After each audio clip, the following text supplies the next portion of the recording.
Much of the art of design revolves around drawing the eye to where you want the reader to go, and one of the best ways to draw the eye to the beginning of a story or a section is with a drop cap. InDesign lets you easily apply a drop cap to any paragraph, and the most direct path to a drop cap is the control panel. I have my brochure document open from the exercise folder, and I'm going to zoom in on this text. I want to apply a drop cap to this second paragraph. Doesn't really matter which I choose, but in this case, I'm just going to apply it to the second paragraph, and I'll place my cursor in there by double-clicking. Next, I'm going to make sure my control panel is in the paragraph mode.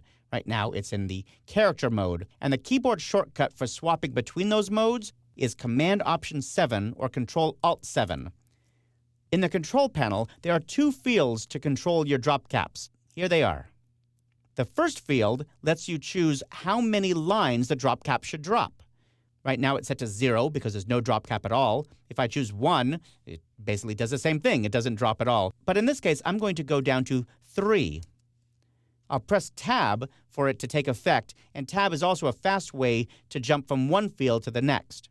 You can see the drop cap is now 3 lines down. This second field lets me control how many characters should drop down. Right now it's only set to 1, the first character, but I'm going to change that to 3 as well, and I'll press Enter or Return.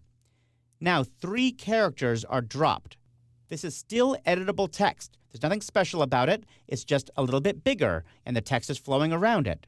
But I can select it and change it in any way I want. For example, I'll change the formatting of this text by going back to the control panel and switching to the character mode, and then turning on small caps. The characters are a little bit far away from each other, so I'm going to track them together a little bit. And then I'll even change the color. You get the idea. You can make them any style you want. Let's do another drop cap for this first paragraph.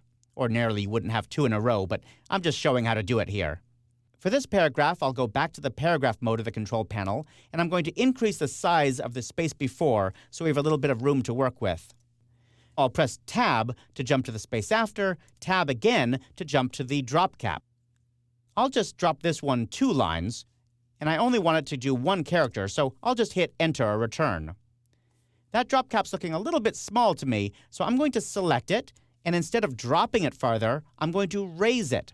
I can raise it by going back to the character mode and increasing the font size. So now it's dropped and raised. The only problem here is that that drop cap is kind of bumping into the I on the second line a little bit too much. I'd like to move the text away from the A slightly. So to do that, I place my cursor between the A and the T in this word, just after the drop cap.